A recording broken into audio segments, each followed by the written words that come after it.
تو روزہ رکھنے کی عادت ڈالو. یہ پوری تقریر میں اس لیے کر رہا ہوں. کیا کرو؟ روزہ رکھنے کی عادت ڈالو اور کم کھانے کی عادت ڈالو.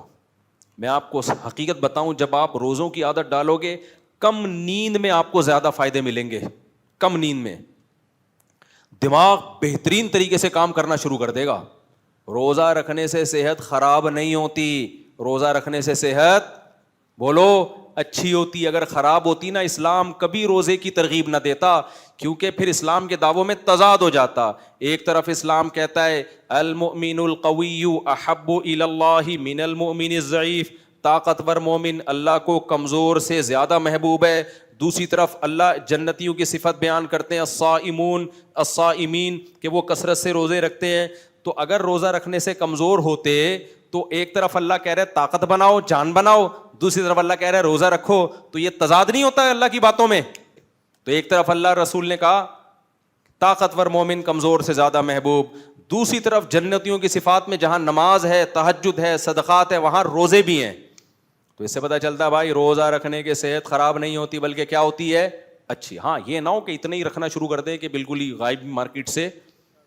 یہ منع بھی ہے اسلام میں کہ اتنے زیادہ رکھیں کہ مارکیٹ سے ہی شارٹ ہونا, کیونکہ بعض لوگ بہت باریک باریک, ہماری کلاس میں ہر طرح کے بچے ہوتے ہیں, کچھ اتنے صحت مند ہوتے ہیں اور کچھ بہت ہی باریک.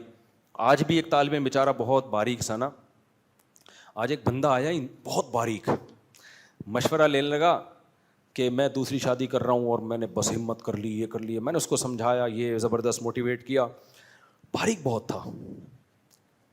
میں بار بار دل چاہ رہا تھا اس کو کچھ سمجھاؤں میں نا کہ بیٹا جذبہ ہی سب کچھ نہیں ہوتا. اس کو میں نے بلایا, میں نے کائنڈلی ذرا بات سنیے. اس کے کندھوں پہ میں نے ہاتھ رکھا تو ڈائریکٹ ٹھوکر لگی جا کے نا. اب غیبت اس لیے نہیں بھائی, آپ کو کیا پتا کس کی بات ہو رہی ہے, کسی کا مذاق اڑانا مقصد نہیں ہے.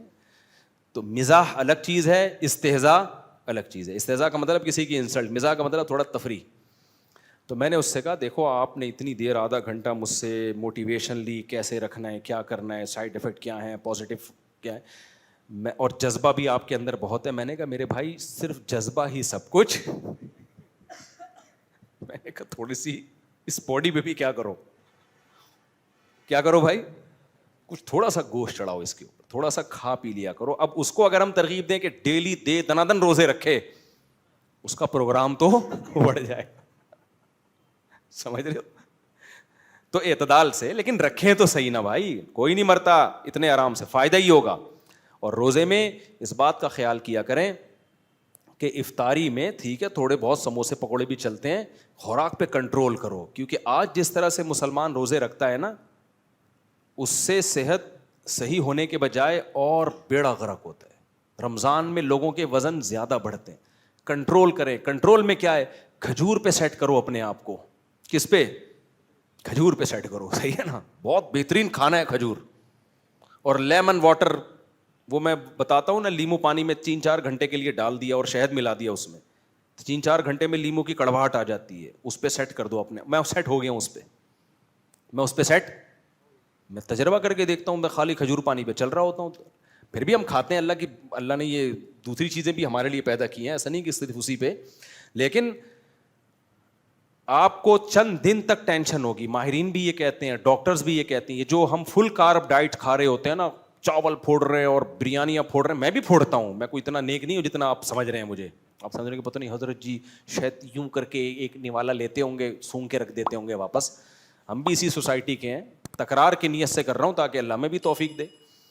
بعض لوگ یہ سمجھتے ہیں کہ یہ نیک لوگ جو ہے نا, یہ میں تو نیک ہوں, دعویٰ بھی نہیں کرتا کبھی, لیکن سمجھتے ہیں یہ نیک بس دیکھتے ہیں کھانا اور پھر چلے آتے ہیں.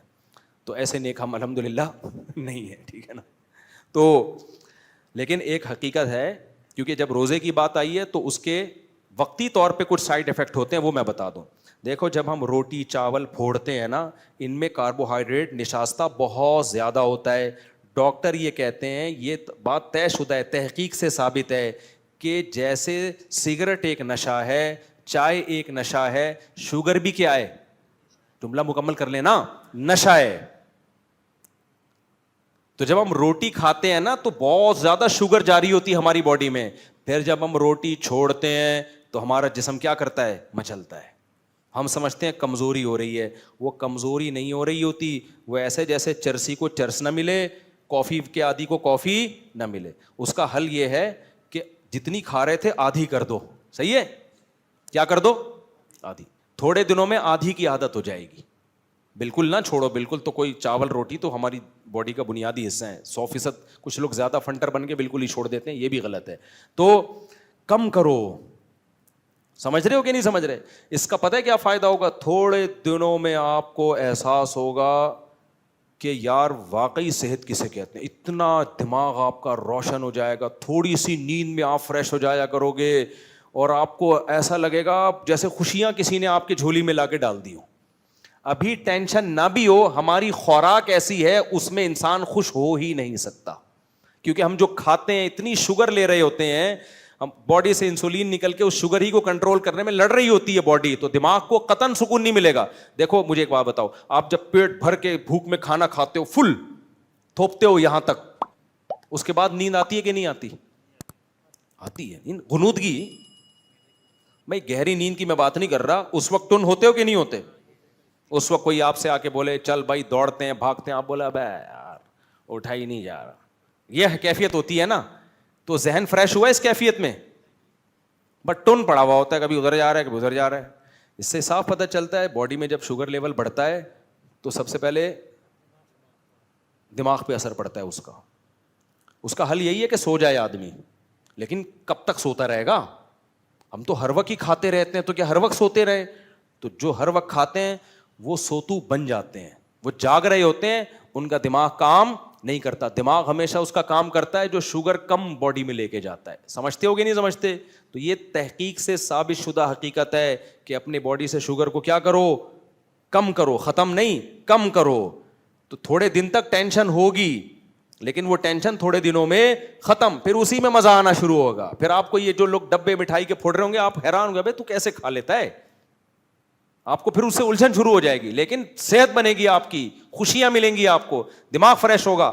اور یہ میں ڈاکٹر نہیں ہوں جو آپ کو یہ ٹوٹکے بتا رہا ہوں، میں ایز اے مذہبی اسکالر آپ کو یہ چیزیں اس لیے بتا رہا ہوں کہ یہ ہمارے مذہب کا بھی حکم ہے. یہ جو پھوڑ پھوڑ کے ہم لوگ گھی کے ڈبے بنے ہوئے ہیں اور کنستر بنے ہوئے ہیں، یہ مذہب کی تعلیمات نہیں ہے. ایک موٹاپا اللہ کی طرف سے ہوتا ہے قدرتی. آج کل جو ہم میں اکثریت میں موٹاپا ہے وہ اللہ کی طرف سے نہیں ہے، وہ بخاری کی حدیث کی مخالفت ہے. نبی صلی اللہ علیہ وسلم نے فرمایا سب سے پہلے اس امت میں جو خرابی آئے گی جھوٹ اور موٹاپا. بخاری کی حدیث ہے یہ. کیوں آئے گا موٹاپا؟ پھوڑیں گے بہت، ٹھیک ہے نا. روزے مارکیٹ سے کیا ہوں گے؟ شارٹ. رمضان میں یہ حکمت حاصل نہیں ہو رہی، اس لیے کہ ہم رمضان میں جب روزے رکھتے ہیں تو ڈبل کھا لیتے ہیں. سحری میں ایسی ایسی چیزیں کھائی جا رہی ہیں نا کہ سحری بھی حیران ہے کہ اس طرح تو عام دنوں میں بھی نہیں کھاتا تھا.